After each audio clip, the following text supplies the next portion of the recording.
All right, peeps. On today's episode of the Kung Fu Genius, the genius will be answering all sorts of hot nonsense from YouTube.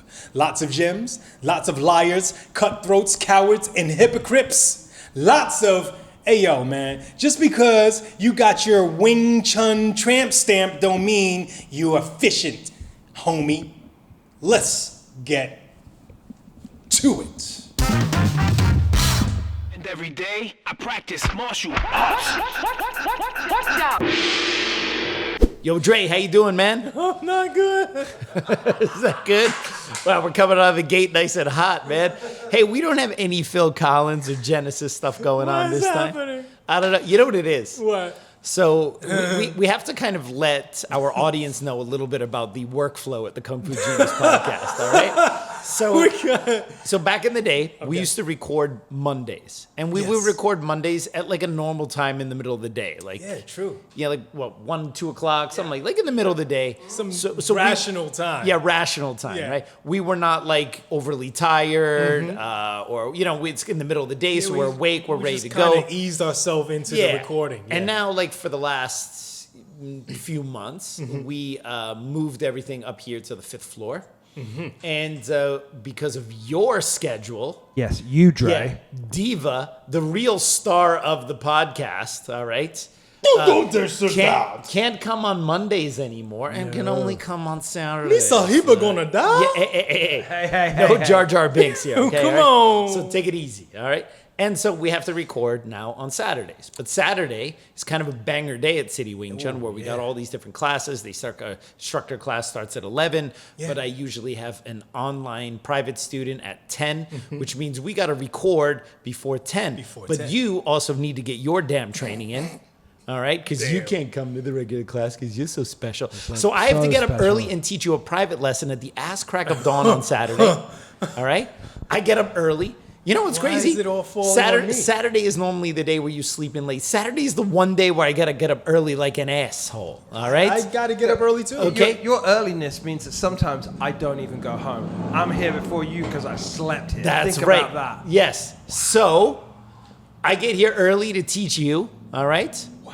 Things you should already know. Yeah. All right. Then. That's the best part. That's the best part. You're like, we do. Yeah, remember that thing I corrected motherfucker. 100,000 times on you? Yeah, you Yeah. still need to do it That's that the way. I best corrected part, it. yeah. And then we record the podcast right. and try to get it all done before 10 so I can do my first online lesson. And then I do my instructor class at 11. And then I do the big recap class at 12. And then sometimes I have a private lesson after that.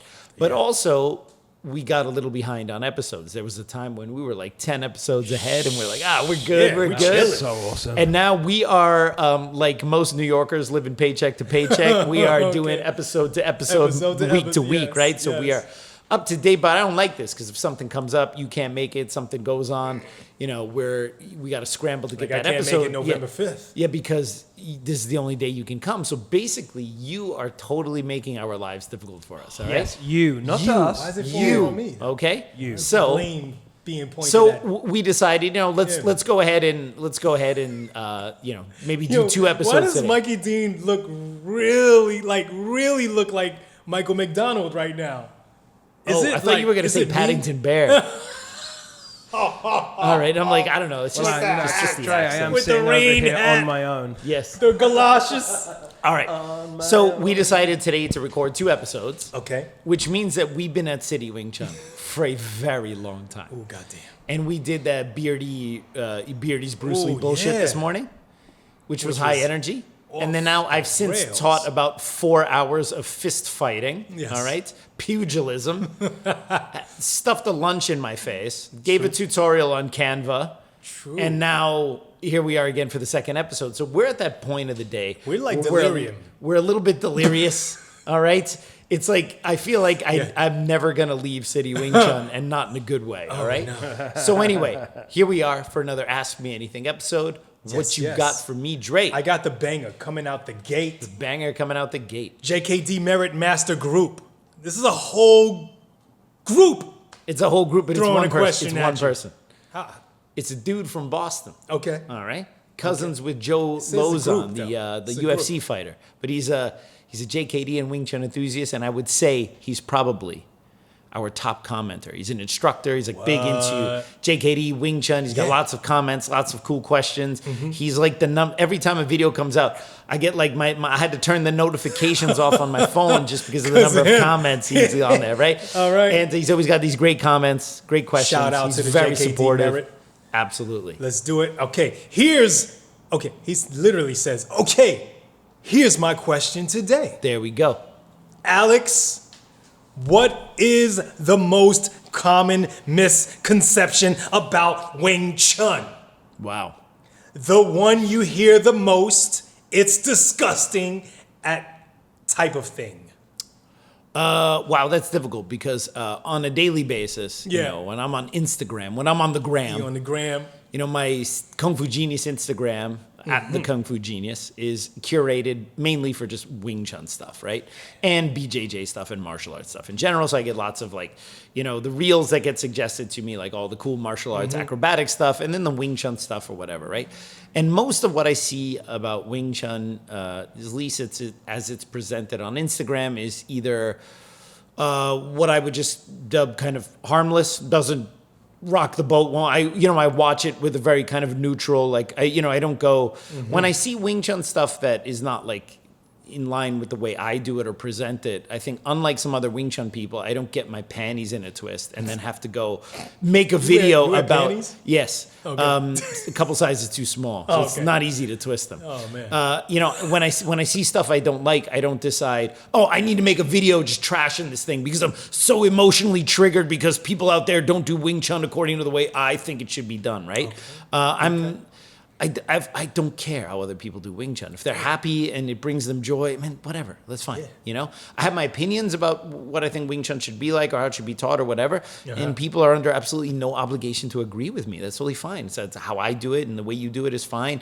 You don't need to convince me of your way. I'm not going to convince you of mine. We can have a discussion. And agreement is not a requirement to have discussion. People always think that if we don't agree on things in the exact same way in Wing Chun, for example, that we can't have a discussion. I go, well, then what's the point of having a discussion?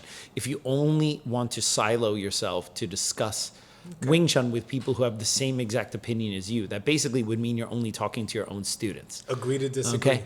Yeah, but I mean, you can discuss things and look at things from a different perspective. And at the end of the discussion, you don't have to be swayed or you don't have to double down. You can just converse, and it's fine. Like, you know, sometimes I have conversations with people from other Wing Chun lineages, and they say some stuff that, like, either I think it's either factually inaccurate, like historical stuff, or they might say things in terms of, like, what they think is good in terms of the training method, and I don't agree with it. But my job is not to correct them.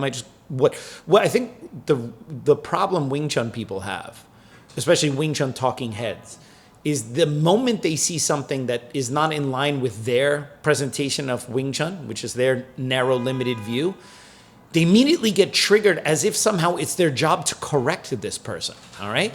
And the thing is, social media doesn't work that way. Oh, no. If you think that by calling someone out because you think Bong Sao should be done this way or Tan Sao should be done this way, that they're going to be swayed to your opinion, I got something coming for you, because people are either going to double down, all right, or they're going to take it personally, or they're just going to attack you. And the last thing that ever gets discussed is the substance of the actual argument, right? Like, I posted a reel the other day about right and wrong Bong Sao, but that's right and wrong Bong Sao within the context of WT, Wing Chun, the Leung Ting system. That's not to say another style of Wing Chun that does it, if they do it that way, that's totally fine. I'm just saying, within my lineage, this is how we present it, right? All right. And then give some kind of idea of how, you know, maybe a better way according to what I think is, right? But that it doesn't bother me if someone goes, well, actually, I do the Bong Sao the way you said was wrong. You know what I mean? I'm not trying to correct you. And if someone makes a video where they show our way of doing Bong Sao is wrong because of X, Y, Z, the last thing I can do is get upset and have to make a video to counter that. It's like, I think people, they put too much stock in dissenting opinions somehow living in the minds of people and needing to be corrected, because if people see videos about opinions that are different from yours, they're somehow ruining what people think about you, right? And this is like, people just need to give way less of a fuck about this stuff.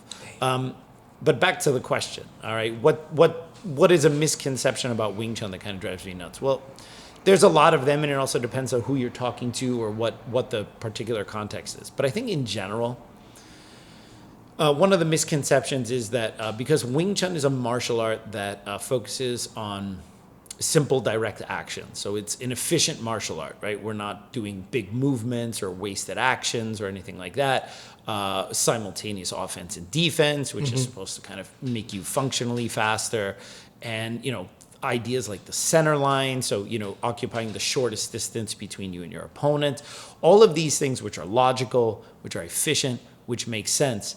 Many Wing Chun people think that just by virtue of practicing Wing Chun, that those attributes are automatically going to stick onto them like glue. Oh. Like the moment you put on a Wing Chun shirt and you start learning how to throw a straight punch, well, now you're so much more efficient than any boxer ever was, right? And so I think the problem is that they think, one, that some of the things that make Wing Chun quote unquote unique, a lot of linear movements, focus on center line, efficient simultaneous offense and defense, are actually present in other martial arts. Sometimes it might look a little bit differently the way it's done in other martial arts, but Wing Chun is not the only style that does simultaneous offense and defense. It's not even the only Kung Fu style that does that. Not to mention, other martial arts also do it as well, non-Chinese martial arts. It's not the only martial art, and this pisses Wing Chun people off. Wing Chun is not the only martial art that discovered the straight line, okay? There are other martial arts out there that fully understand the virtue of a straight line punch, okay? How dare you? Yeah. So the big thing that bothers me is like, look, there's a lot of unique features of Wing Chun in the way it's packaged together. But some of the characteristics of those features are not at all unique, okay? And just by virtue of practicing Wing Chun doesn't mean now that because I do Wing Chun that you are now that you move in the most efficient way, that you have real combat mastery of simultaneous offense and defense, that you can flawlessly follow the logic and principles of this very straightforward martial art. So I think Wing Chun people, I'm not just going to speak about Wing Chun people. I mean, I'm sure similar issues happen in some other martial arts, but Wing Chun people seem to rely on all of these great sounding tropes about efficiency, straight line, simultaneous offense and defense, principle based rather than technique based martial art. All of these platitudes that sound really great, but the thing is, if you do not train your ass off to actually be able to apply this against a resisting opponent, it's just empty platitudes. And, saying things like, people will go, in Wing Chun, we have Loi Lao Hui Song Lat Sao Jik Chong. Okay. And if you can't apply it, you're just saying a bunch of Chinese words and thinking that gives you imbibes wisdom in you, all right? Because you can say it, 追形不追手. All right, chase the body, don't chase the hands. Great. Can you actually do that in sparring? Or is it just a nice sounding platitude that you use to impress your students or to impress other people to make it seem like, oh, in Wing Chun, we don't chase the body, we chase the hands. Great. So let's put the gloves on and let's work that, because that's what makes Wing Chun awesome. I just don't want to hear it, or the fact that you think you do Wing Chun and you heard that saying now that somehow means you can do it. Jiu-Jitsu also really has fantastic theory, like Brazilian Jiu-Jitsu, right? Okay. Think about the combat theory of Brazilian Jiu-Jitsu. You have to close the gap to get past the dangerous striking tools, the punches and kicks of your opponent. You have to close the gap without getting any damage. You have to clinch your opponent. You have to find opportunity to take them to the ground, to use position before submission, make the person kind of wear themselves out, trying to fight against you in a good position. And then when they make a mistake, they push, they do common things, turn their back, you put them in a choke, you put them in an armbar. There's a logic to it, okay? But knowing that doesn't mean you can do it. You understand what I'm saying? So you can learn that as a Brazilian Jiu-Jitsu student. And then what is your Brazilian Jiu-Jitsu training all about? Being able to make those words match what you can actually do through the hard work and training. And I find that Wing Chun people, they're like it's like learning that template of like Wing Chun is simultaneous offense and defense. Either you shut the person down with a very quick action right away, or if you're a little bit late, you have to take an angle to avoid use simultaneous action and try to shut the person down with very fast adductive strikes, elbows, knees, maybe a quick takedown, something like that, right? There's a template and a strategy, but knowing that or being able to say all of the Chinese sayings or whatever doesn't mean you can do it. And I think that a lot of Wing Chun hobbyists think that just by virtue of knowing these things, these nice sounding platitudes, that means that they can also do it. In a way that other martial arts who also have great theory understand that, no, you can only do it when you can do it in training. And I think Wing Chun people rely too much on nice sounding platitudes in place of hard training. So yeah, that's probably one of the misconceptions that drives me nuts. Hey Kung Fu Genius listeners, are you a fan of Wing Chun Kung Fu? Well, if you listen to me, I assume you are. I got great news for KFG fans. Right now, you can get an all-access 1-month free trial subscription to Wing Chun Illustrated magazine. Yes, I said free. Go to WCInewsstand.com and register in the upper right-hand corner. Fill out your email and password and use the code KFG trial to get your free trial to all the issues from 2011 to the current issue. That's right, all the issues, even the one with this cool guy on the cover. That's me for those of you listening to us on audio. My Kung Fu Genius column is also in all the new issues, as if you needed another reason to get this awesome magazine. Go get your free trial subscription today. For all that information, check out the description below. And now back to me. Wow. All right, what else we got? Awesome sauce. I know, I was there. Next, hey. Wasn't that funny, man? Yes, it was. It was pretty funny. Yeah. It was pretty funny. Yeah. Next up, we got Andrew Lin. Okay. Yeah. Why you always let that guy in? Yeah, why are you letting that guy in? It's like you're cool giving guy. you're always giving him like a free ticket to get a question in just because he like, I don't know, edits our episodes. Well, he makes me look good Yeah, on but film. what has he done Well, for you he lately? does what he can do. I don't know if he makes you look good. He does the best with what he's working Well, with. he's working with a lot. I've He's actually not working with much, I'll Yeah, tell you I've that. seen his workflow, so let's not give him too much credit. Okay? I love you, Andrew. Lots. I've heard some say that Wing Chun is only effective for people with certain attributes, personality types. Do you think there is some truth to this? Or can Wing Chun be adapted to anybody when talking about practical fighting application specifically? Bam! Yeah. Those are these kind of somewhat general sounding questions that require super specific answers. That's difficult to answer, all right? Because physical attributes of a person, obviously there's certain martial arts that will appeal to different body types, okay? So for example, if someone practices Taekwondo, which is a very kick-heavy martial art, if they had long legs, lots of range, maybe a little more on the lanky side. CJ did Taekwondo. Yeah, Oh, so wow, I so just you found imagine that out. someone like with long legs, Yeah. lanky, so that they don't have a lot of weight on their legs, so they can lift those kicks really quickly and really fast and use range and distance. They would be really suited to, for example, to do Taekwondo. But what if that person with really rangy, skinny legs liked boxing? Okay? Or what if they liked jujitsu? Okay? So, I mean, the thing is, like, someone might have the perfect body for a certain type. Wrestlers and jiu-jitsu types might have a certain body type, although anyone can do jiu-jitsu, anyone can wrestle, and there are plenty of examples of people who do jiu-jitsu who are tall and lanky and short and stocky and everything in Right. between, right? But, when you have, like, a certain idea of, like, kind of more muscled dude being, like, high-level jiu-jitsu guy, and a wrestler looking like a thumb, and a taekwondo guy being kind of rangy, and a boxer being like built a certain way or whatever, you can say those body types are best suited for those arts. But then the X factor is, but what does the person like? Okay, you might have the perfect body for martial art A, but you really like martial art B. So then what? All right. Are you not going to enjoy this martial art because you have a better body type for another one? I think these things are never really selected that way. When people select the martial art, they select it based on the thing that sings to them. You walk into a jiu-jitsu school and you see people rolling around in the gi or the no gi and like all that. There's like an appeal to that, and you like that, and you're like, yeah, I want this. You join that, and I don't think you really go, but I have kind of short legs and I don't even know if I can do a proper triangle choke because of my hip mobility. You're like, no, man, I like jiu-jitsu. I want to do jiu-jitsu. So you do it. Yeah. All right.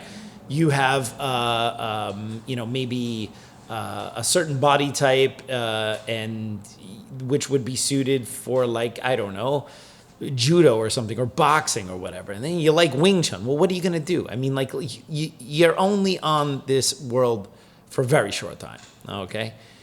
I've mentioned before, if you live 76 years of age, that's 4,000 weeks of life. 4,000 weeks. Damn, dude. Okay? I did the calculation. I'm turning 45. That was like 2,300 something weeks. So I'm already on the 1,700 weeks left of those 4,000. Okay? Damn. All right? Think of it. Get those extra weeks. It's an important it's not morbid. It's an important experiment to go through. You go like, I mean, if you could map out what 4,000 bars look like, right? And you think those are all the weeks you have. And you look at where you are, you think of life differently. And I think it's important to do that because I think people are always keeping themselves super busy, trying to delay the inevitable and realizing all the stuff you're doing now because you think you're prepping for some future that's never going to come. No, the only thing you have is now. And you need to do that. And if a martial art sings to you and you are the wrong body type for it, who the cares? Just do it, all right? Just be happy and do what you want, all right? So there are definitely people who have certain attributes who will probably do better in Wing Chun than others. There has to be like a Venn diagram of like having a certain amount of range or body type with a certain amount of tendon, ligament strength, plus a certain aptitude for this type of fighting, being a certain amount of aggression. If you're not aggressive enough, you may not have really good Wing Chun. If you're too aggressive, you might not have good Wing Chun. So, I mean, the problem is like there's all these things for the perfect Wing Chun fighter, but who's going to be the perfect Wing Chun fighter? And if you do not have all of these things lining up to be a perfect Wing Chun fighter, but you love Wing Chun, are you going to stop doing Wing Chun? Okay. You see what I mean? Like imagine like boxing was your thing, but you got 2 T-Rex arms. Okay? No range. All right, no range. Damn. All right, you have bad head movement. Damn. You don't have really good hand-eye coordination, but you just love boxing. Okay. Yeah. Are you going to be a high-level boxer? No. Are you even going to compete? Probably not. But what if you just love to go in and do shadow boxing and hit mitts and learn about boxing and learn everything about boxing? Should you not do boxing because you don't have the perfect body type? I got news for you. Most of us are not really that exceptional at anything. All right. Okay? We're not as great as we think we are at anything. All right? As much as we think we're great at something. All right? Okay. There are people out there who are so much better in every aspect of literally everything we do in our lives. But you only got your 4,000 weeks, and many people have way less than that. So who cares? All right? It's the old swimmer's body fallacy that's also part of this issue as well. Which is a separate issue from what I just talked about. Like, well, even if you're not the right body type, who cares? But there's also something called the swimmer's body fallacy, which is a really interesting thing. So here's the basic breakdown of how it works. But once I give you the breakdown, you can actually see how this could be applied across multiple disciplines and multiple different subjects and things like that. People look at, let's say a guy wants to get in shape. All right. And there are different body types, right? You got like the short, stocky guy and the lean guy and, the guy with like no body fat and then the guy totally jacked. And then you have everything in between, right? And let's say for whatever reason, you look at the body type of a swimmer, all right? Long body, long torso, the long lats, like a bat wings, and you look at that body type and you go, wow. Tall. That's the body type that I want. Okay. You want to be proportioned that way. So what do? You swim because you go, swimmers have that body, so I'm going to swim. Ergo, I'm going to develop that type of body. But what you don't realize is that while doing that activity might develop your muscles more in a certain direction than, let's say, in another direction, the truth is actually not as rosy. Okay? It's not that swimming gives you a body like Michael Phelps. It's that if you have a body like Michael Phelps, you excel in swimming. And that is a big difference. That's the swimmer's body fallacy, right? People go like, oh, I want to do bodybuilding, because I want to look like Arnold Schwarzenegger, but you don't have Arnold Schwarzenegger's genetics. You have chicken legs, All right. No matter how much you lift, you're never going to gain because your genetics are just not primed for doing all this stuff, whether you take steroids or not. Right. And you would see that, yeah, maybe even if you did bodybuilding with the same routine that Arnold Schwarzenegger had, which I doubt you could do that anyway, doesn't mean that the results are going to be the same. Because the people who excel in certain sports are usually genetically predisposed to excel in those sports. That's why when you look at the high-level performers of any sport, you don't see a lot of variation between them.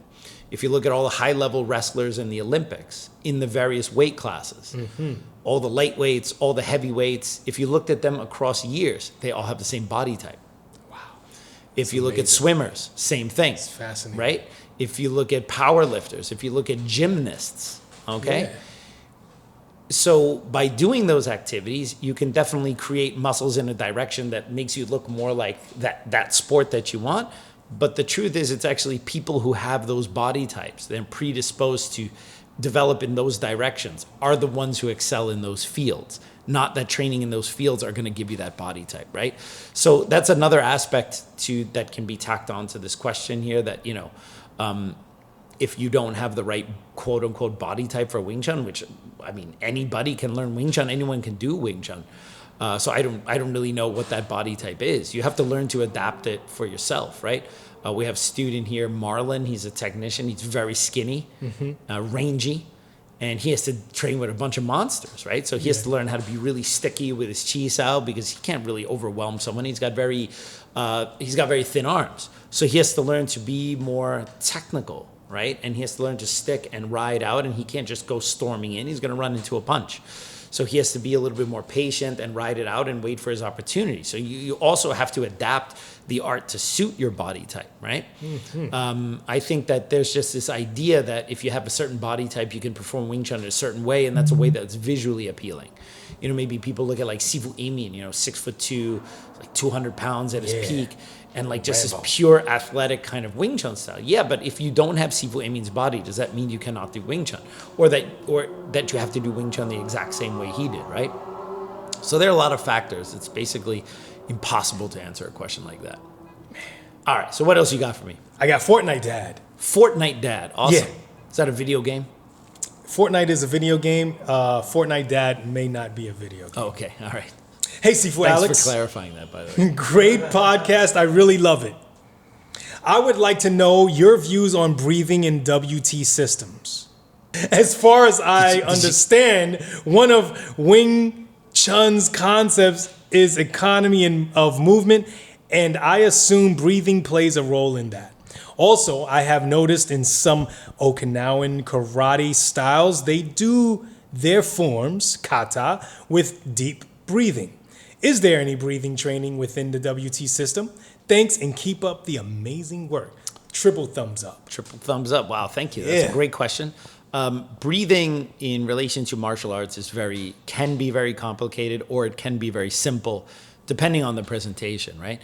So obviously within many different traditions, you have within internal martial art traditions, external martial art traditions, All right.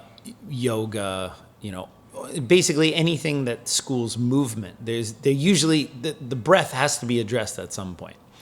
Usually the first step in any movement art, whether it's martial arts or dance or whatever, is simply to breathe. All right. As you know, as an instructor, it's like one of the big notes you give beginners all the time is, hey, keep breathing.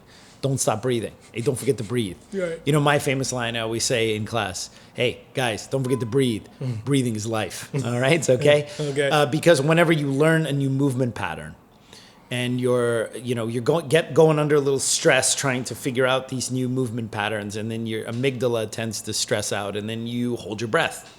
And you hold your breath because you're reserving those resources for figuring this out here. And it's like, dude, breathe, relax, breathe, all right? So usually the first hurdle of any movement art is just to get the student or the trainee or the practitioner to just continue breathing, almost as normal, all right? Now, when I talk about breathing techniques and things, the moment you start talking about this stuff, there's always going to be a bunch of people who disagree with you, because within the Wing Chun lineages, there are some styles that emphasize very specific breathing, or say you have to breathe exactly this way. And if I say this is not really that important, they're going to say, well, it's because you don't know. Actually, you need to breathe like this and do this and do this. And these things are all contextual to different lineages, and it all depends on what value does the Sifu hold in making this thing a big focus, all right? In my school, breathing has to be a natural and straightforward thing.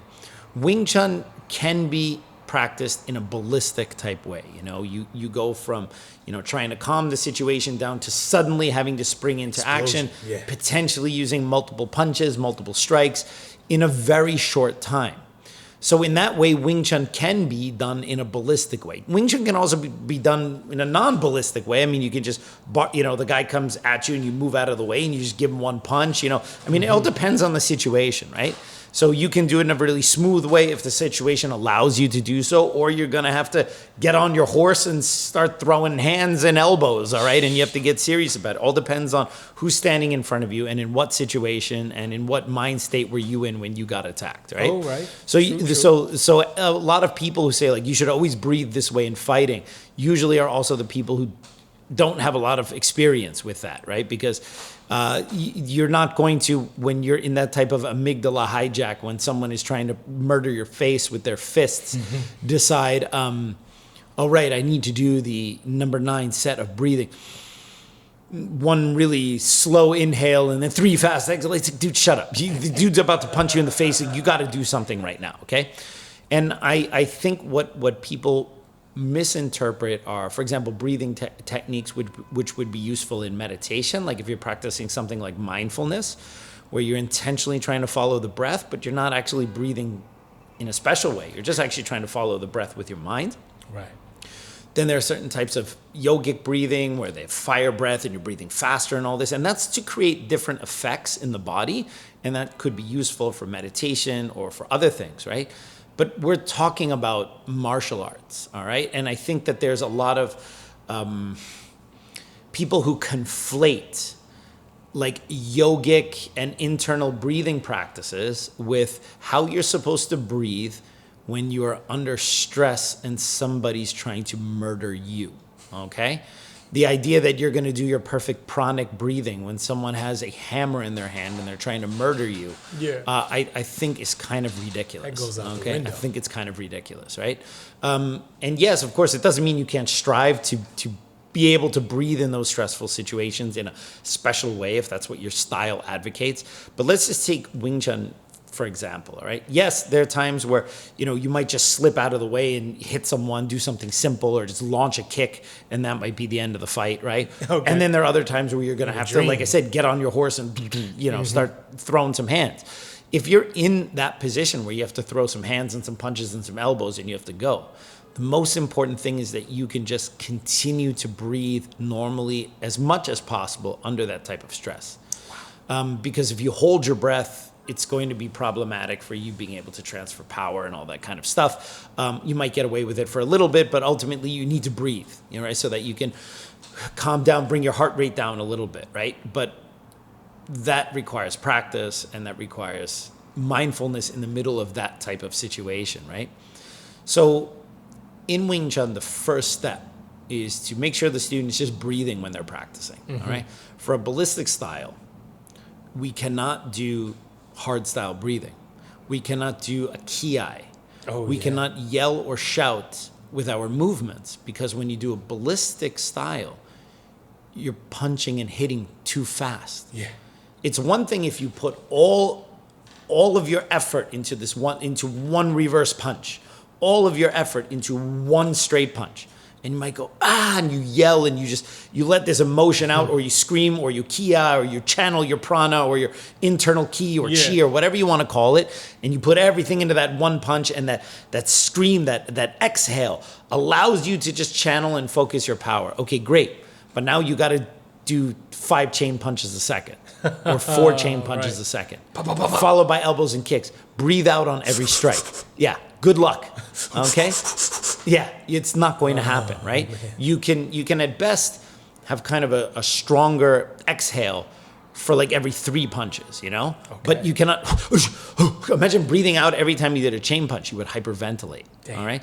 So that's also the reason why when people look at, like a Wing Chun person might talk to a karate guy, and a karate guy says, look, when you strike, you have to channel everything in there, and you have to ki, and your spirit has to be, your warrior samurai spirit has to be in that one punch. And then the, newbie Wing Chun student goes, seems like this is something we're not addressing in Wing Chun. I think we're missing something. Oh, no. Because they don't know, because what the karate guy told them makes sense, right? Because it does make sense in that particular context. And I think what always gets lost in these conversations is context. Yeah. Breathing for what? Okay? Breathing for training, breathing for developing power, breathing for doing your forms, or breathing when someone is trying to murder your face. Okay? What are we talking about here, right? And also when it's a ballistic style, you cannot exhale with every strike, you would hyperventilate. Jeez. So in WT, our relationship with the breath is very straightforward. First thing, get the students to breathe normally. When they're doing the Siunam Tao form, do not pay too much attention to whether you're inhaling or exhaling when you punch. Okay, just keep an even breathing rhythm. Try to inhale, especially during the form, as deep into your stomach as you can. All right, call it the dantian, your diaphragm, whatever, or whatever chi buzzwords make you sound like you're doing something special. All right, you breathe in, because people love, the Chinese martial artists love to throw these things around as if, like I told you before, saying that you do a style with simultaneous offense and defense is not the same as actually being able to use simultaneous offense and defense. Saying that you breathe deep into your dantian to nurture your chi does not mean that somehow that chi that you're nurturing is going to mean a lick of shit when someone is trying to murder your face. Okay? Oh, man. So, when we do the form, murderers. We breathe in as deeply as possible, inhaling, all right? The abdomen is going to expand like an accordion, and then when you breathe out, the abdomen contracts almost as if you're trying to get your stomach to touch your spine. You breathe all of it out until there's nothing left. You breathe all the way in through the nose, nice and deep, and then you breathe out when you're doing the form.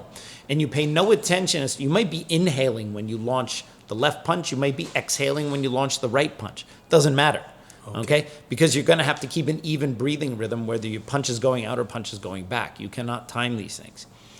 And that's kind of the first step. For the more senior students, we do something called Yikfu Cup. Yikfu Cup is a reverse breathing, and this is a somewhat torturous breathing method meant to kind of make the Siunam Tao, let's just say, a little bit more arduous. There's a mental training aspect in there, and that is well beyond the scope of this podcast to explain. Oh, man. But beyond the Yikfu Cup and the just breathe normally throughout the entire process, there's really not a whole lot special in terms of how we breathe, and maybe there are some internal Wing Chun people who think that's maybe not very sophisticated, but I mean, look, when you put gloves on and you spar, that the breathing you do there is the breathing that's important. When you're standing still doing your Siunam Tao, you can have all the special types of breathing you want, super advanced, no one knows this, super secret, only my Sifu can teach this and impart this. That's great. Put the gloves on. I'll put Arnell in front of you, and I want to see all that breathing stuff mean anything. Yeah. Okay? So it's all a matter of, well, what value does that have? And let's not overvalue certain things or believe that certain types of breathing methods are going to turn you into something that you can't. You need to breathe. Breathing is life, and you need to find the best way to breathe doing whatever it is you're currently doing, whether you're moving ballistically or, sometimes in Wing Chun, you'll even see demos in Hong Kong, even from our association, where Sifu Leung Ting will, he'll kind of, he'll like almost, just loudly exhale when he hits. But those are usually the demos where he gives one solid hit or one solid punch. Yeah. And there it makes sense. In that way, you can almost do it like a karate guy, right? If I plan on knocking you back with one solid falling step punch or waist-driven punch, and I put a bah, maybe I'll also yell to like be done with it, right? Okay. But if I don't think that punch is going to knock you down, and I know that I'm going to have to go in and chain punch an elbow and do this and that and blah blah blah blah, then maybe I'm not going to scream everything on the first punch, and I'm going to reserve the whole process for some normal breathing because I'm going to need to go in the long run, right? You really want to learn how to breathe when you're under stress, get a Concept 2 rower, all right? Oh, wow. And then do sprints and do long haul stuff, and then tell me the value of your super specific martial arts breathing when you're on that thing, all right? All right, what else you got for me? Wow. Next up, we got David Reynolds. David Reynolds in the house. I'm breathing right now. It's pretty cool. Good. Yeah. That's a good Love thing. Breathing is good. it. Breathing is fundamental. Said the disembodied voice. Breathing is fun. Demental. Looks like a fun trip. You should check out where Frank Dukes had his super secret underground fights. Bloodsport. Best documentary ever. Yes, Bloodsport, you know, if it is really based on a true story, it's essentially a documentary film. Yeah. So last week, I was homesick with Were you? with my daughter. We were both home. Probably because you wasn't breathing. Yes, and we both stayed home. She was home from school. I was just kind of taking a day off. We were both totally wiped out on the couch. And I was like, all right, you know, my oldest daughter, she was in school. So it was just me and the young one. And I'm like, you know, she's 8. And I'm like, I think it's time she saw Bloodsport. So I put the little one on the couch and I go, we're going to watch Bloodsport, okay? And she goes, yes. She's just like, yes. What? And so we start watching Bloodsport. She's heard about it for years. And then she goes, wait, Frank Dukes? Because remember, we did a Frank Dukes episode. Yes. And both my she daughters automatically did the intro. Yeah. When they were trashing Frank Dukes. And she was like, wait a minute. I thought Frank Dukes was kind of like some phony guy. Like, didn't you do an episode? 'Cause they did the intro for that episode, right? my And I was like, goodness. yeah, but let me explain to you, all right? Uh-huh. The guy that Jean-Claude Van Damme is playing, Frank Dukes, all right? The story, he claimed it was true when he wrote it, but none of it was true. But the movie Bloodsport is still good. Yeah. The only blemish on Bloodsport is when he gets on the plane at the end and then they have all those phony records about, you know, Frank Dukes' real life exploits or whatever. If you left that out of it, Yeah. it's a perfect piece of 80s martial arts fiction. It's just perfect for the time and everything. Right. It's essentially an upgraded, updated version of Enter the Dragon with a little less intrigue or whatever, Okay. right? And we're watching him, and my youngest one, she's so whip smart. Of course, all parents think their kids are the smartest, right? But mine is legit smart. Spoiler alert for Bloodsport, all right? If you have not seen Bloodsport, cover your ears for the next 20 seconds, all right? If you've not seen Bloodsport, never listen to our... Yeah, if you haven't seen sure. Bloodsport, stop watching this podcast, watch Bloodsport, and then come back to this podcast. Please do. So, you know, when you see the main character, she sees Chong Li Bolo, and Bolo is going to be in New Jersey next week. I'm going to go see him at the... Oh, we're all going to see him. I'm the there. you bet the chiller thing, right? And so anyway, Jeez. you know, I'm like, oh, that's Bolo. He was in a movie with Bruce Lee, and like, she's like, oh, he's the bad guy, right? And then she sees Frank Dukes, and then Frank Dukes is Buddy Jackson, right? And then we're watching, and then she goes, I think Jackson is going to lose to Bolo, and then Frank Dukes is going to have to get revenge. She said that like after it was I was like, whoa. So either that shows how like introspective my daughter is, or how ETD, or how that's what it is. silly ass the writing is. That even an 8-year-old can figure out the plot of Bloodsport before it rolls on, right? It's probably that, right? So anyway, and then she got home, and then of course her sister didn't have the chance to see Bloodsport. She's like, I watched Bloodsport with Daddy, right? And then of course I'm gonna have to show it to the older one too, right? And then she goes to her mom. She goes, I watched Bloodsport with Daddy. Bloodsport is a really good movie. And that was like a proud dad moment. It brought a tear to me eye. Yeah, it was just so great, right? I bet the other one was pissed. Yeah, she was a little salty, right? It's okay. I'll watch Bloodsport with her. Okay. I mean, the thing is, I've also watched movies with her that the younger one wasn't there. So it's this constant thing. When you have two kids and one is here, one is there, what are you going to do, right? What are you gonna do? So anyway, Bloodsport being the documentary film, right? Of course, the real-life Frank Dukes, if you can even say such a thing, claimed that the Kumite was not in Hong Kong. It was like, I think, in Bermuda or the Bahamas or something like that. But they just made it Hong Kong for the screenplay or whatever, which was a very good choice. I think Hong Kong is the setting for the Kumite. It was great, even though it was Kumite with Japanese name, fighting in Hong Kong is really weird.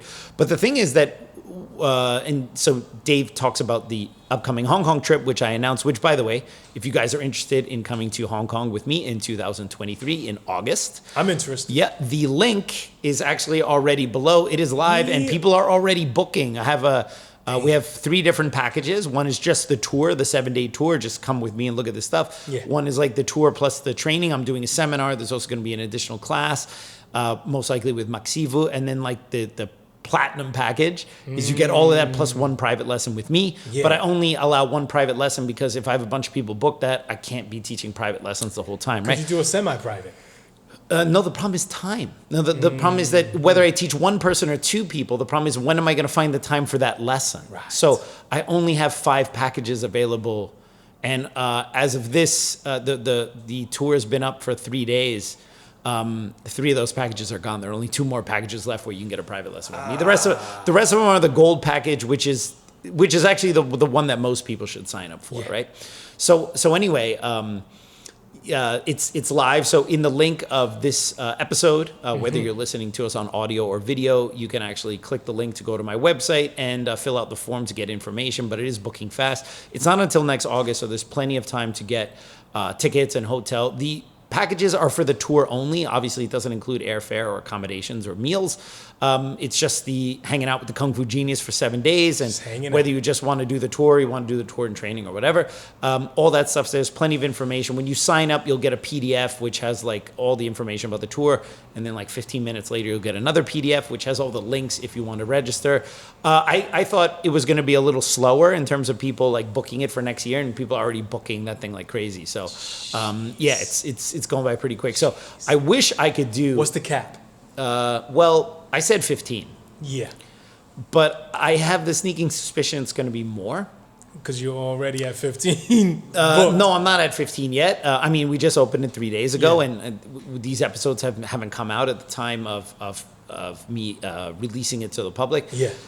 I think it's going to be more a thing like I'm probably just going to have to hire some locals to help me actually do the tour in Hong Kong. So we probably will have 2 groups. Not like one group will be with KFG and the other group will be with someone else. It's just I'm going to need other people to help me manage a larger group. That's it. All right. Obviously, the tour is still with me. Right. And so we'll figure out a way to do it, because I would like to bring 15 people. But I'll tell you, man, if 30 people sign up. Yeah.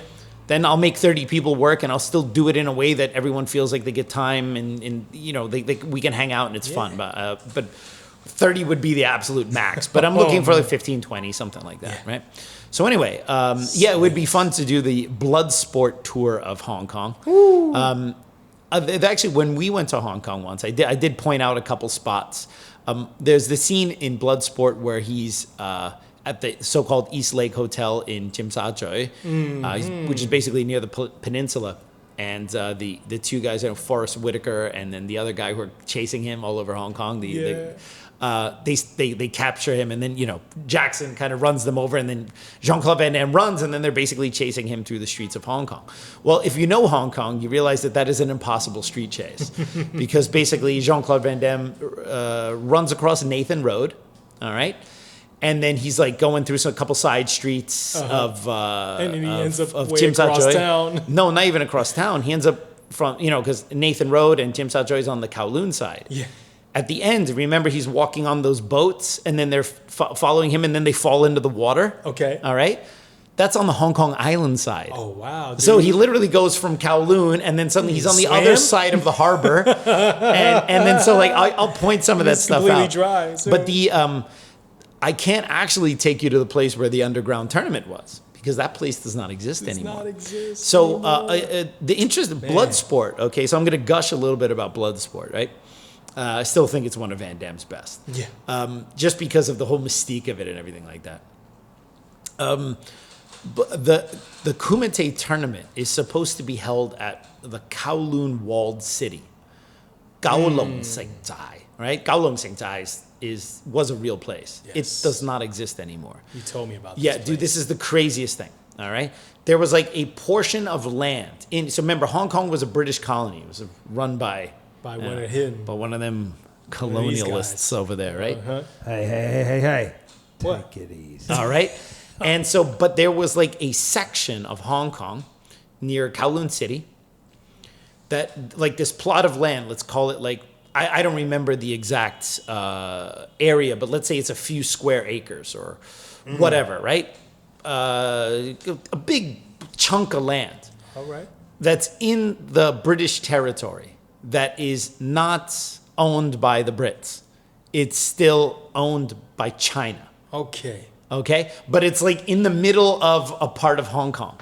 So this is like a territory that, for historical reasons, for whatever, like that belongs to China.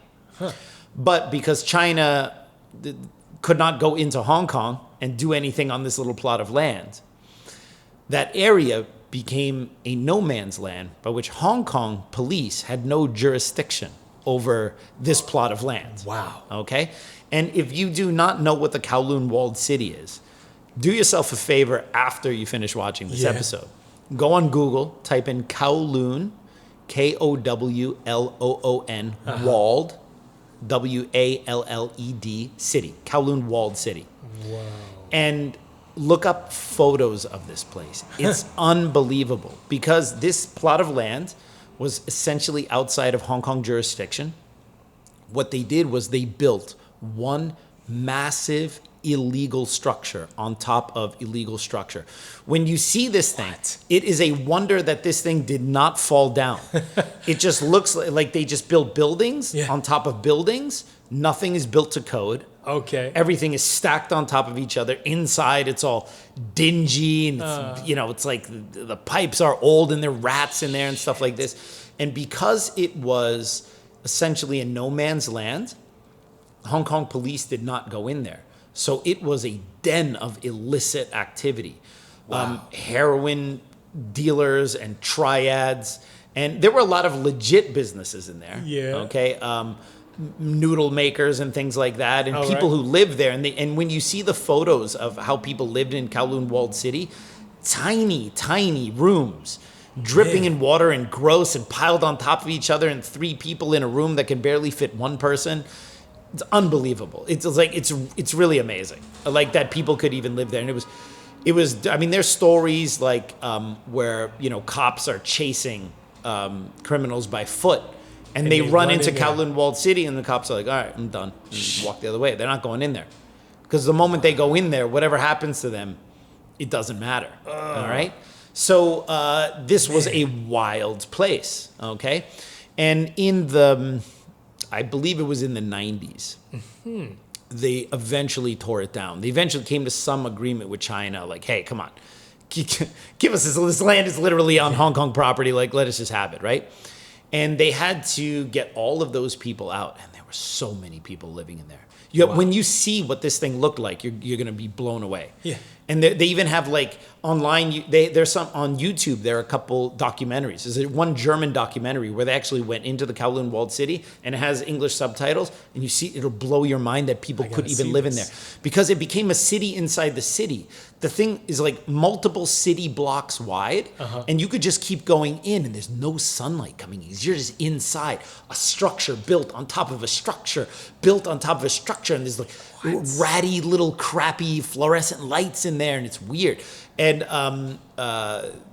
one of the things they did there was dentists from China, from mainland China, who didn't have a license to practice in Hong Kong. Yeah. They would go into Kowloon walled city, and you could go into Kowloon walled city to get illegal dentistry. If you needed a tooth pulled and you didn't want to pay like a real dentist, you went to the Kowloon walled city, and there was some guy who got dental training in China, and he'll pull your teeth out. All right, so it was a wild place. And this was torn down before you got to go to. I think it was torn down. I could be mistaken. It's been a while since I looked it up. I think it was torn down in the early to mid '90s. So I think it was even torn down before I went to Hong Kong for the first time in '96. I think it was not even around anymore. And now that's all that's left where Kowloon walled city is a little park, like kind of commemorating it, right? But the Hong Kong government, they kicked all of those people out of the Kowloon walled city, and they relocated them. They gave them government housing, and they said, now they'll have a place to live. They got them out of there. I mean, like, and because they literally they displaced, just escorted them into a better living. Well, the thing is, it was totally unsafe. That thing was going to collapse on itself on any given day, right?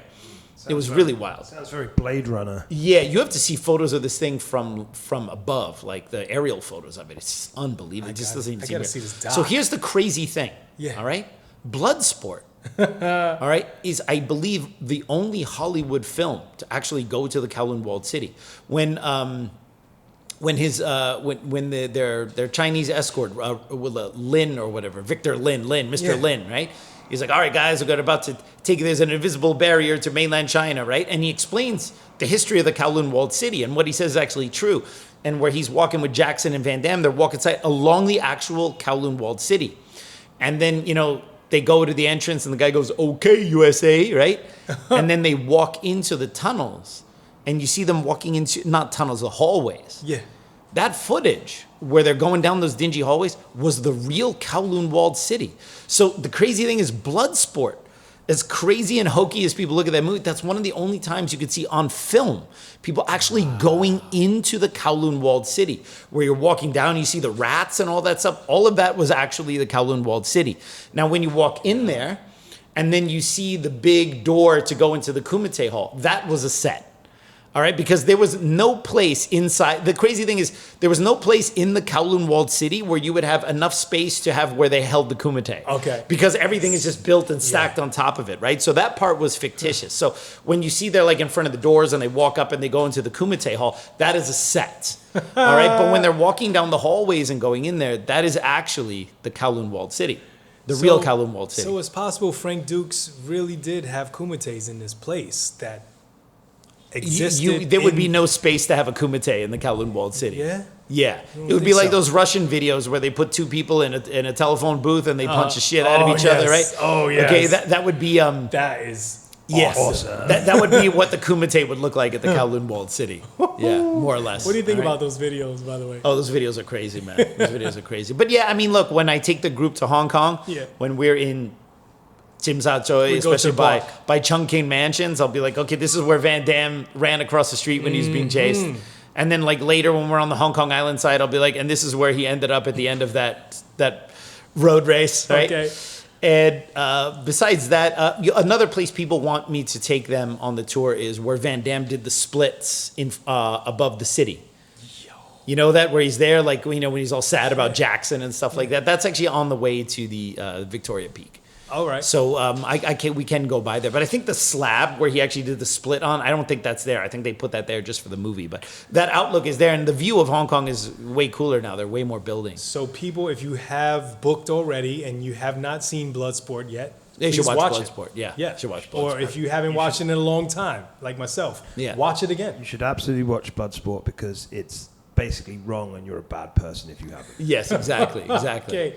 Yeah, and then who knows? Maybe this time when we go to Hong Kong, we'll run into Jean-Claude Van Damme again. Yeah. And hopefully this time it'll be a little bit different. Yeah. Don't worry, Yeah, maybe he'll go, maybe this time, instead of maybe next time. He just didn't like you guys. If I was there, he would have talked to me. Yeah, I'm sure he would have talked. I don't think he was in the state to talk to anyone. All right. So let's go to the next one. Okay. Hey, Kung Fu Genius listeners, if you're looking for an easy way to support this podcast, please consider joining the Kung Fu Genius Patreon.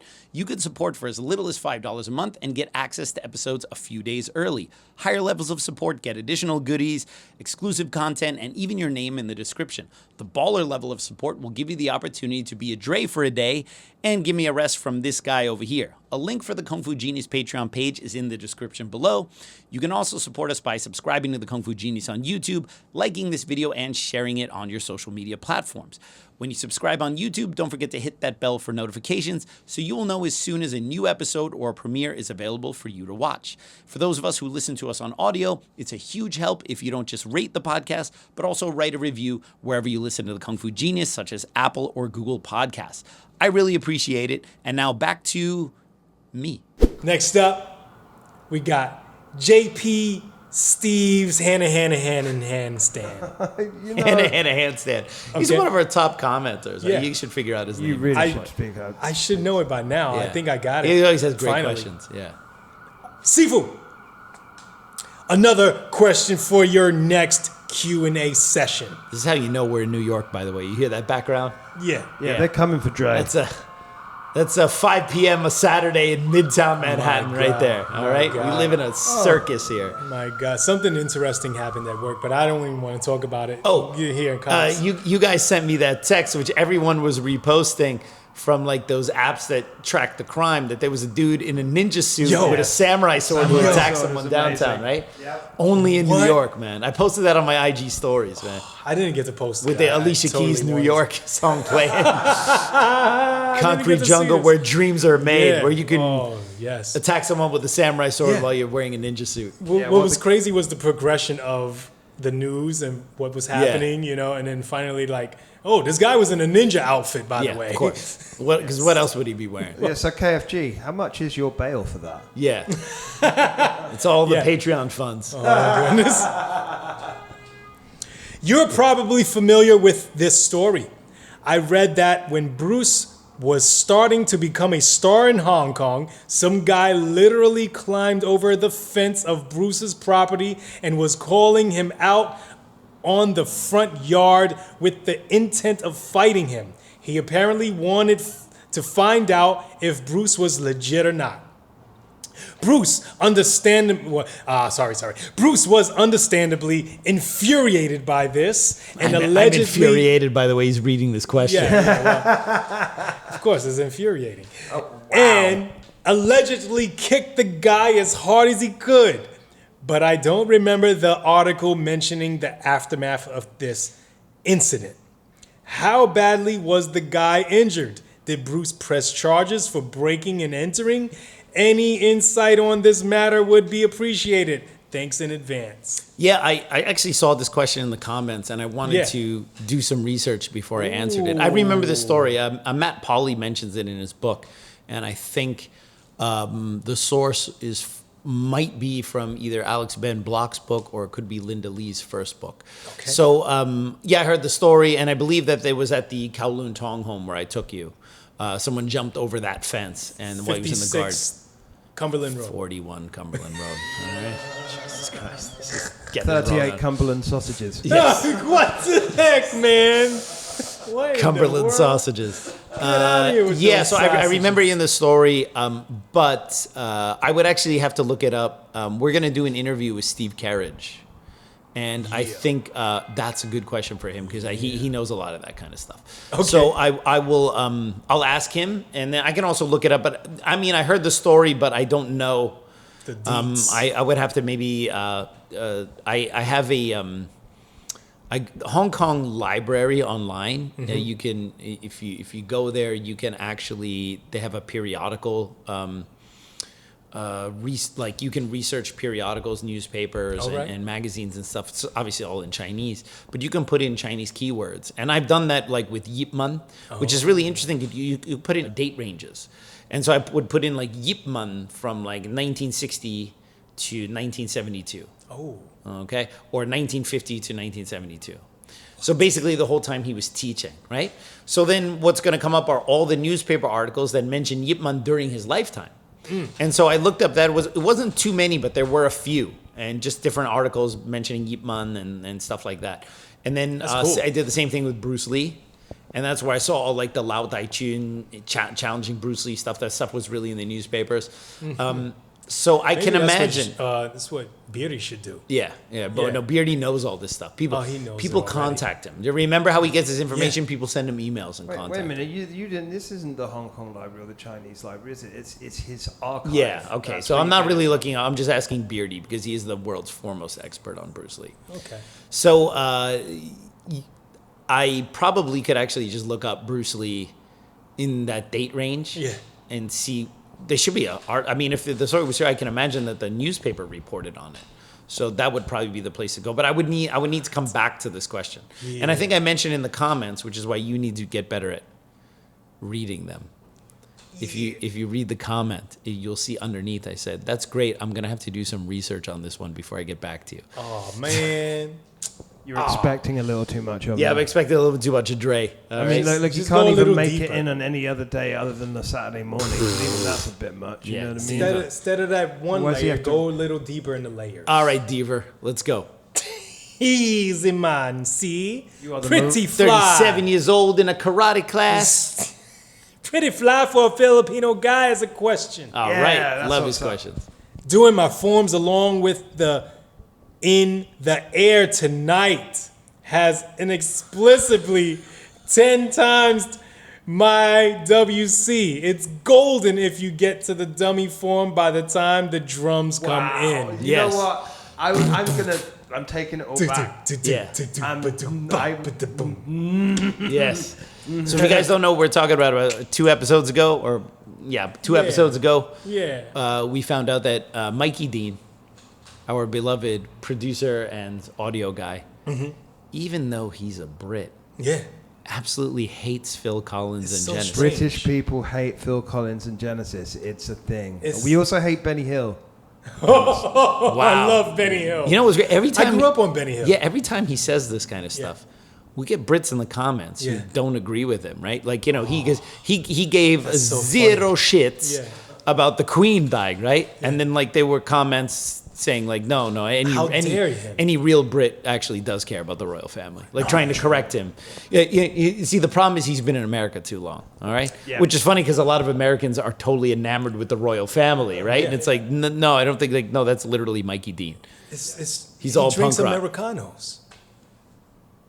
That's so American. Yeah. When Of in him. Rome, or rather when in America, you drink Americano. Wow. The hell. So I yeah, just so him not realized liking this. Phil Collins and Genesis, I guarantee you we're gonna get a bunch of our UK followers going like, no, everyone in the UK loves Phil. You know what I those would people love? are definitely not from the UK. You know what I would love to see?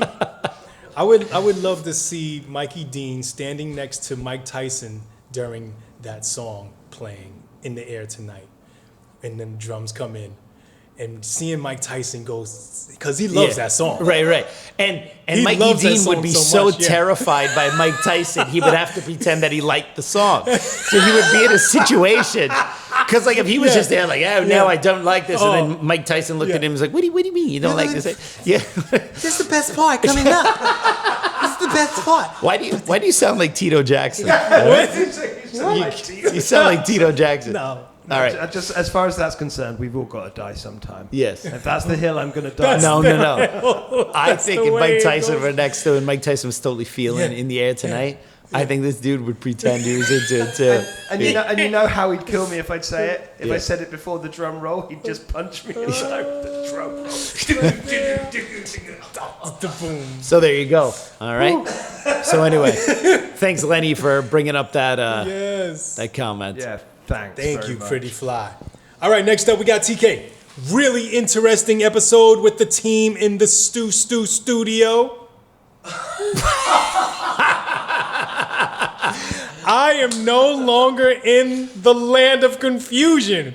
It is not easy to talk about your past mistakes so openly. Well done. It shows great maturity. Q. What things would you look out for when buying a pair of metal butterfly knives? Oh, good question. God, do I get to be that's a great question. It Do I is get a to be a total Wing Chun snob now? Yes. Okay. What You I always- love, like, do I When get to does be Choose one now? your When have you words not? wisely. When have you not When, been? yeah, exactly. When have you not been? When have I not been a Wing Chun? Okay. Guilty. Goodness gracious. Wing Chun snob, party of one. All right. So we don't call them butterfly swords in Wing Chun, all right? Or we shouldn't. Okay. Wu Deep Do is actually not the name of the type of knife we use in Wing Chun. The shape is a little bit different. In Hong Kong, they use the Wu Deep Do, right, which is the butterfly swords, right. In Wing Chun, it's a bit controversial because the term Ba Cham Do doesn't really have much history outside of the Yip Man family. Oh, right. So that's why it's highly speculated that Yip Man most likely created the knife form himself. And when I say that, there's a whole ultra conservative faction within the Yip Man family, which gets their panties in a twist when you say something like that. Damn. But the burden of proof is on Everyone's them. wearing panties. Everyone's wearing panties. But the burden of proof is on them, okay? Where do you find the knife techniques called Ba Cham Do predating the Yip Man lineage? You don't, okay? So most likely Grandmaster Yip Man developed them himself or took inspiration from another type of knife form and created them, so which is fine. I mean, ultimately every knife form at some point was created by some dude, right? Yeah. Does it matter if one dude is in recent memory or the other dude is so old there's no photos of them existing? Does that give the knife form more cred, right?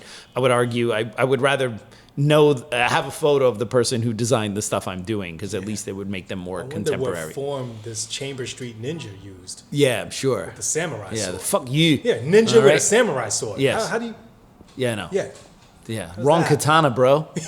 All right? Wrong You have to have the sword, ninja bro. to, not Yeah. the katana. Yeah. All right? He didn't have the Yeah. right dough. Yeah, he was probably using Okinawan size too instead of a jute. I mean, what an Aye. amateur, man. What an amateur. It's all very Shaver Street. specific. Yes, very Pacific about this. So,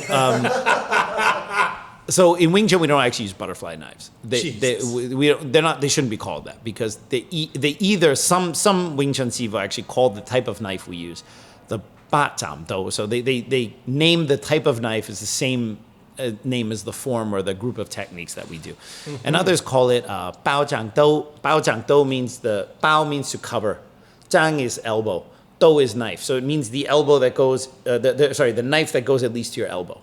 All right. So that's why when you flip the blades, although we don't necessarily flip the blades in the form, the knife should go at least to the tip of your elbow or maybe a little bit past. So it's supposed to cover the elbow. All right. And that's the name of it. It's literally the cover elbow knives. Bao zhang do is the name of the knife that we use, right? So there are two schools of thought with Wing Chun knives. There's a faction that likes knives that are a little bit more like stabbers. So the blade is not as wide. It's a little more straight, a little more pointy at the end, and has usually a tighter hook and flatter guard. All right? And sometimes the bottom is flat like this too, like the Leungting knives, for example. And those are the so-called stabbers. All right? And then you have some that kind of widen at the end. All right? So they have a little more heft and the weight is more towards the end of the knife. And those are called choppers. And they usually have a round guard and usually a bigger hook at the end. All right. And there's a big, like, you're either like team stabber or team chopper. Okay. And I know Wing Chun sifus that are like either on one side or the other. And I don't know if you know any, I mean, like if people have been listening to this podcast for any amount of time, you probably can guess that I'm like thinking that you have to die on a hill of whether the knives should be stabbers or choppers is kind of ridiculous. You should use the one that you like, and arguably I would say that you should use both. Like, so if you look back over there on the dummy there, we have both choppers and stabbers hanging there. Okay? And when you practice the Bacham Do techniques, all right, either the form or sparring, or you do your applications with a partner, or however you practice it, you will do it differently if the knives in your hands are stabbers than if they are choppers. The heft is different, the way you move with them is different, and they will force you to make little adaptations to the way you do the form and the way you do the applications. And just like kind of talking about the martial art and your body type, all right? You kind of put the knives in your hands, and they got to sing to you, man, all right? I mean, like, if there's anything that's clear in kind of the way I view, you know, if people are happy with the martial art they do, they should just be happy, right? So you put the knives in your hands and you go, is this it, all right? Is this what I like, right? And then you go and you get those, right?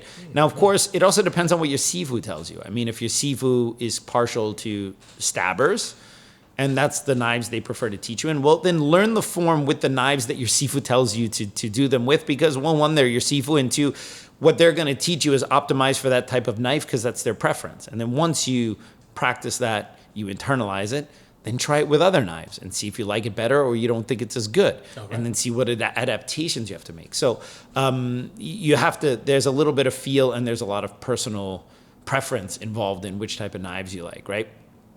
I personally like the knives made by Buick Yip for everything Wing Chun. I've also met Buick Yip. He's a lovely, lovely person. He does good quality work.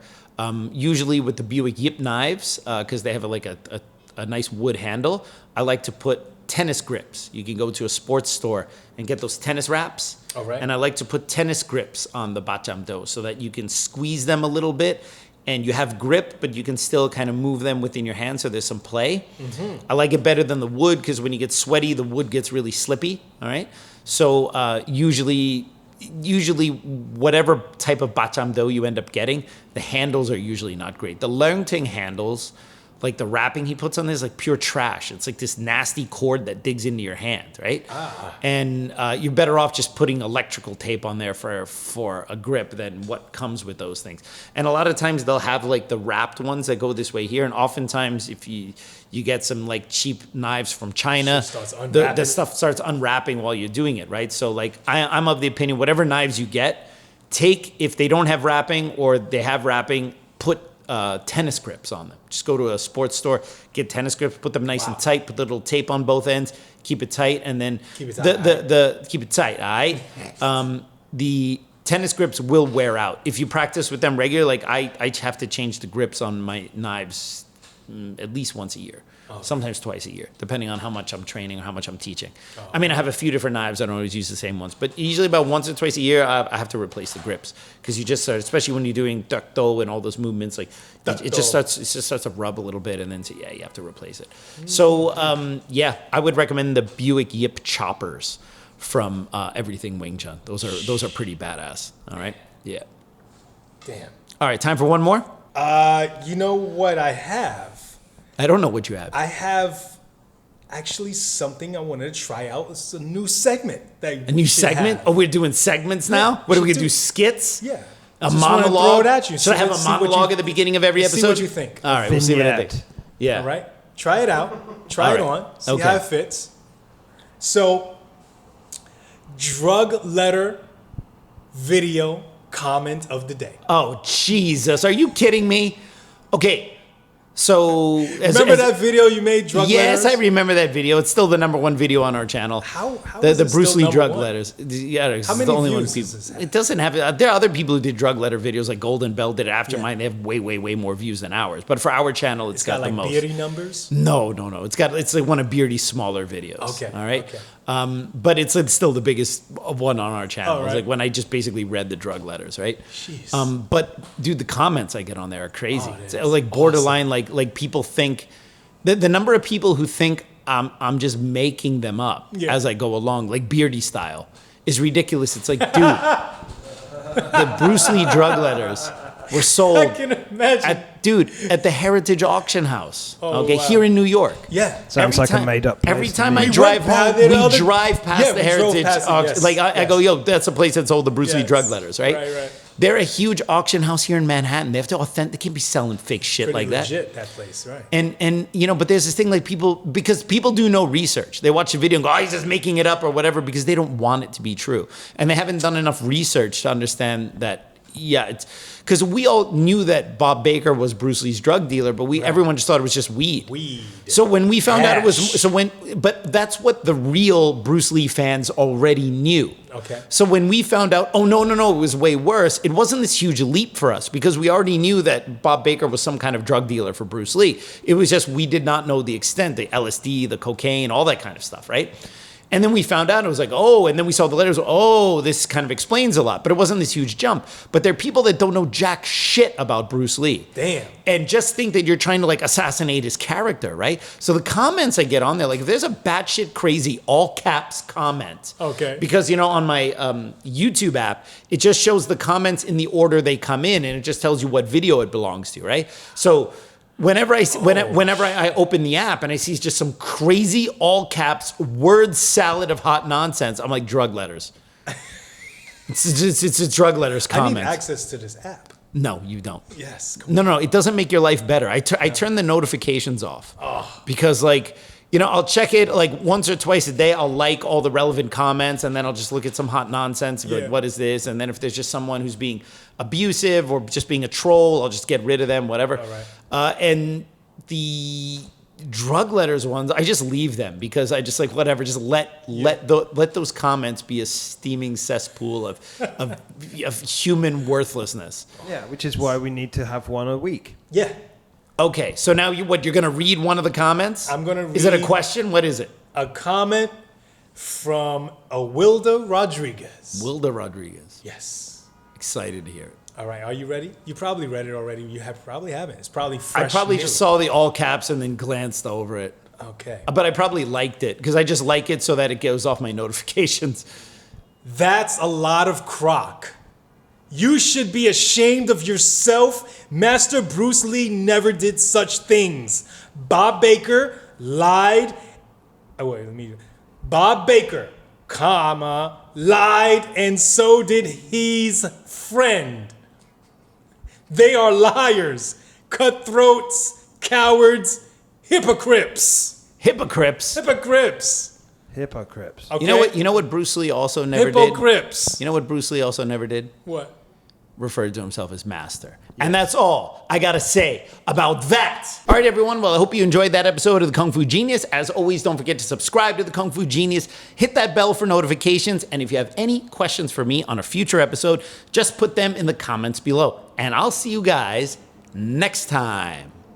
Word is I'm a kung fu genius. Technique speaks for me, not lineage. Forget Jet Li, cause I'm the one. Many call me seafood, but to you I'm sea gung. And I produce masters. You surpassed us. Your kung fu stiffer than corpse and caskets. City Wing Chun is the house I built. Violate the gate and your blood gets spilt. Alex Richter, always the victor. All right, here we go. This is episode Who Gives a F***. Andrew, you might need to edit this because Dre's memory is much like a mammary gland. All right, everyone. Well, I hope you enjoyed that episode of the Kung Fu Genius. As I see you f***ing looking down. Why is he looking down? No, he's looking down in a way like I see that f***ing Paddington Bear beard. You know, the funny thing is I just looked down because I was like, I know you're going to Don't forget to subscribe to the Kung Fu Genius. Hit that bell for notifications. Kill both of you. I just got to keep it together. I got to get home. I got to get home. You got this. There's no place like home. got I've been at City Wing Chun for like 10 hours. I can feel it. All right, you guys both turn around. Turn around. Fine. Turn around. Turn around. I don't want to see your face. Every now and then I got a little bit. You know what I love? No one knows the words beyond that part. Dre, I will rip you when it's time to do the intro. Yo, I see you laughing, you sons of bitch. Mikey Deane, is that Focus. that the cord right Quiet. That's Yeah, not it. it's the AC That's the cable. AC Yeah, cable. and thanks for interrupting me now with that, Hotna. Yes, the AC cable is the charging cable he couldn't find earlier today. Thank you, Sherlock Dyson. I'm gonna kill you guys. I'm gonna murder you guys. Ha! Ha! Get the giggles out. Get the giggles out. Okay, I see you. Don't look in there. I see you. Don't be looking in the Yip Man poster reflection. All right? Dre, I see you. You're not coming to Hong Kong. I almost fucking Oh my lost God, it. yeah, in there. you were there. I almost was lost like, it. So if you had like WT, like, you know, tattooed on each butt cheek, like Wing Chun, what? That's that BB King joke repurposed. All right, peeps. On today's episode of the Kung Fu Genius, the genius will be answering all sorts of hot nonsense. Okay, you know what? Stop. Right? Like you are literally speaking across the microphone, like you forgot that one really important thing. That's right. The microphone is here, and he's like, all right, peeps, on today's episode of the Microphone Genius. The microphone genius. All right, peeps. All right, peeps. On today's episode It of looks the like Mr. Ed. Kung Fu Genius. You know the horse Mr. Ed? They made him talk? Absolutely, I'm Mr. Ed. Yeah, they put peanut butter in his lips. That's how he moved his mouth. I thought it was a bag of. All right, peeps. On today's episode of the Kung Fu Genius, the genius will be answering all sorts of hot nonsense. What the f? What the f? What was that? What was that? Dre, you were literally laughing while I was doing mine, okay? I just craned my neck.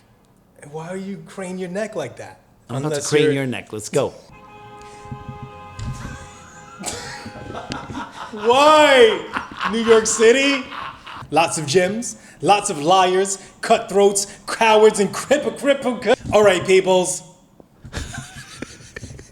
I want to go home. All right, pupils. I want to go home. Lots of gyms, lots of liars, cowards, Kryptonians. Kryptonians. And with that, we are done. Yeah!